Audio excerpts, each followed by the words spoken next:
Shalom. First and foremost, I want to give all praises, honor, and glory to Yahweh, Bahasham, Yahweh Shai, Bahasham, Rakha Kodash. Double honors to the elders and the apostles of Great Millstone, and peace and blessings to the elect. And today we're going to go into the book of Job, the 15th chapter. Then answered Eliphaz the Temanite and said, Should a wise man utter vain knowledge and fill his belly with the east wind?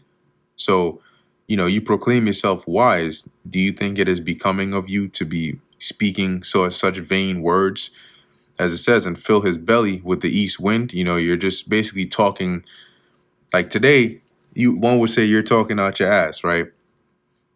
Should he reason with unprofitable talk? Which is, like he's saying, that's what you're doing right now, right? You're trying to reason, you're trying to make a point with unprofitable talk. What you're saying is not holding any weight. Or with speeches wherewith he can do no good. Yea, thou castest off fear and restrainest prayer before God. So you speaking as one without fear. For thy mouth uttereth thine iniquity, and thou choosest the tongue of the crafty. The NLT says, your sins are telling your mouth what to say. Your words are based on clever deception. NIV, your sin, it's kind of like saying, because you've done this, that, and the third, that's why you're trying to justify yourself, right? That's why you're speaking the way you're speaking. Thine own mouth condemneth thee, not I. Yea, thine own lips testify against thee that you have sinned. Because here it is, why are you going through all this? And then now you're trying to justify yourself, right? People that are good, God ain't just going to start doing all this to you for no reason, right? That's their whole point. Verse 7, art thou the first man that was born? Or was thou made before the hills? Hast thou heard the secret of God? And dost thou restrain wisdom to thyself? So have you truly understood the secret things of the Lord? Is wisdom contained within you? What knowest thou that we know not? What understandest thou which is not in us? So you speaking all this, you're not any wiser than us, right? What things do you know that we don't? With us are both the gray-headed and very aged men, much elder than thy father. See, so we we know a lot more, and we know what we're talking about. Okay, these gray hairs ain't for nothing. Shit, some of us are even older than your father. Are the consolations of God small with thee?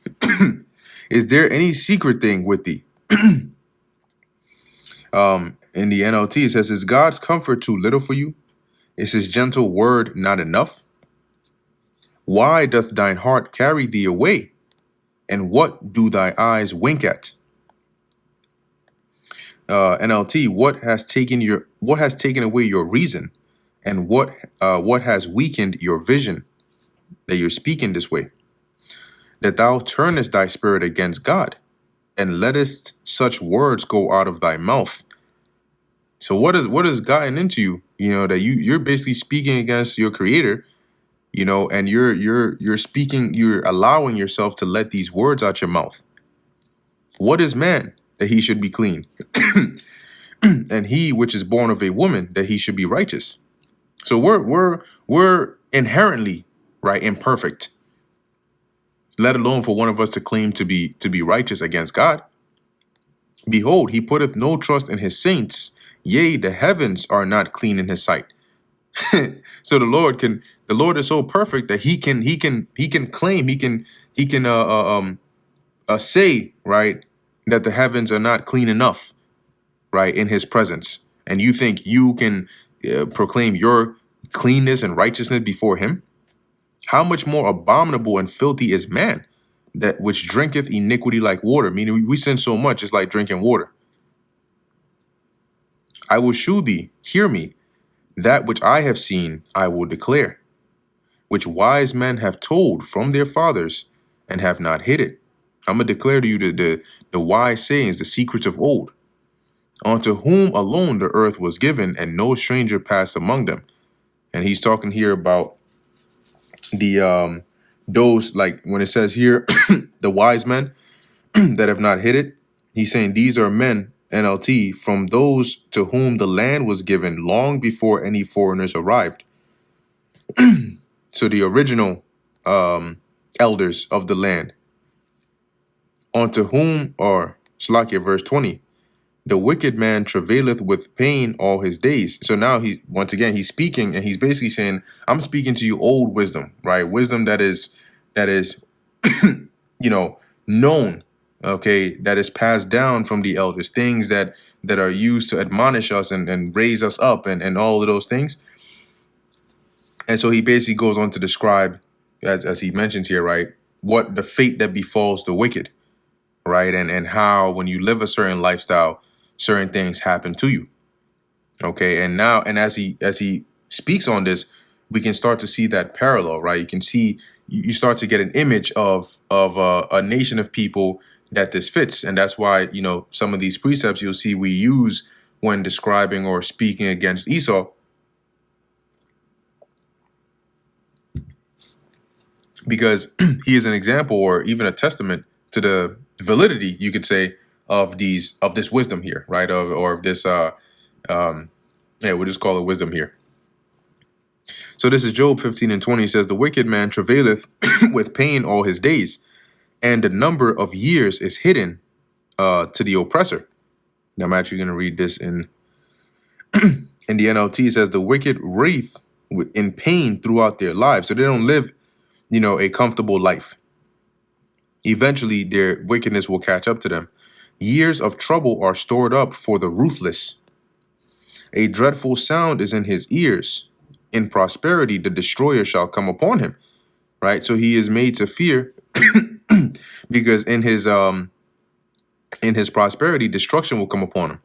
Right? And like I mentioned, for example, with Esau, we can see that. Right? We can see how this is exemplified, even in prophecy, with Esau being one example where in his prosperity, right? In Job, was that 20? It goes into that, right? When he's about to fill his belly, as he looks like he's prospering, the Lord is actually going to bring destruction upon him, right? Via the destroyer, which is Yahushua. Okay, and that goes back to the time of Egypt. He believed, or he believeth not that he shall return out of darkness, and he is waited for. And he is waited for of the sword. So he fears that if he goes out there into that darkness, he's not coming back. And that out there's somebody waiting for him with the sword. It's just kind of like having the fear of retribution or fear of judgment or justice that's is going to be exacted upon you. He wandereth abroad for bread, saying, where is it? He knoweth that the day of darkness is ready at his hand. So he knows that his time is coming. And that's the same thing with these devils. They know that, and that's why they're moving so fast to try and avoid it. A lot of the things they're doing in their attempts are to try and avoid what they already know. Okay? NLT says they wander around saying, where can I find bread? They know that their day of destruction is near. Trouble and anguish shall make him afraid. They shall prevail against him as a king ready to the battle, right? So as a king or a mighty one is ready to the battle to take that victory against his foes, so will trouble and anguish overtake and prevail against the wicked. For he stretcheth out his hand against God, so he takes action against God in his wicked deeds, and strengtheneth himself against the Almighty. He runneth upon him, even on his neck, upon the thick bosses of his bucklers. And this is basically a visual of him basically trying to fight against God, right? NLT says, holding their strong shields, they defiantly charge against him. That is the Lord. And as I mentioned, how this is exemplified in Esau and all the things that they're doing, like, yeah, they're not holding traditional shield and buckler and flying up to the heaven, but in the technology they're building, right, in their weapons they're setting up, thinking they can actually fight against the Lord. They can overthrow the Most High. That is an example of them fighting against the mighty, against the Almighty. Because he covereth his faces, or he covereth his face with his fatness, and maketh collops of fat on his flanks, which is basically saying,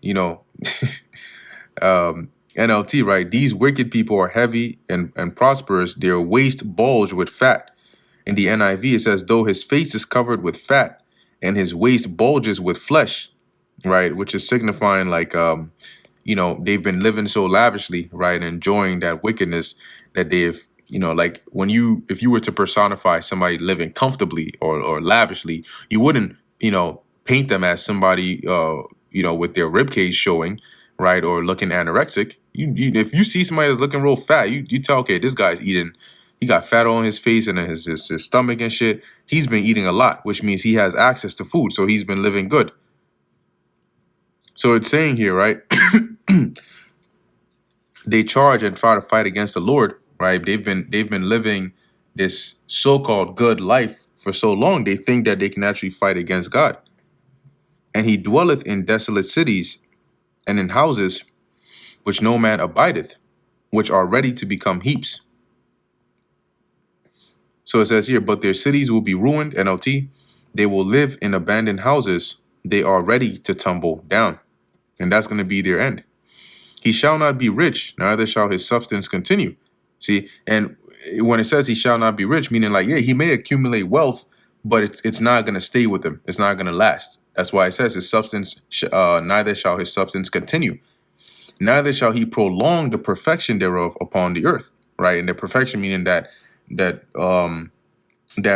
riches and the life that he has built, he's not gonna perfect that, right? He's not gonna fully accomplish or enjoy that upon the earth, because what? The Lord is gonna bring judgment upon him and he's gonna lose all of that. He shall not depart out of darkness, so they'll never be able to escape the grasp of darkness. The flame shall shall dry up his branches, and by the breath of his mouth, the mouth of the Most High, shall he go away, shall he be destroyed. See, and generally speaking, that represents judgment, but it's like different kinds, right? The Lord can bring different kinds of judgment upon different kinds of people that he deems wicked. And in particular, when dealing with Esau Edom, we know that an example of that flame, right, burning up his branches, where if you liken a person to a tree, when you burn up their branches, you're destroying it. The Lord is going to do that now with actual fire from the missiles and from the chariots, right? Fire from God. Let not him that is deceived trust in vanity, for vanity shall be his recompense, right? So don't let him think that he can trust in his vain riches that he has gotten, because that same vanity is going to be his recompense, all right? And that's going to be his downfall.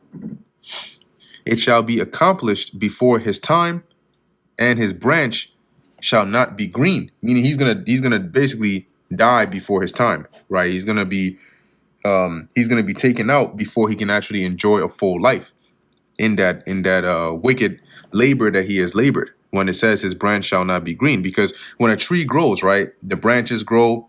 If you look at from winter to spring, you have the branches, right, and then eventually you have the green leaves and so on that grow on it.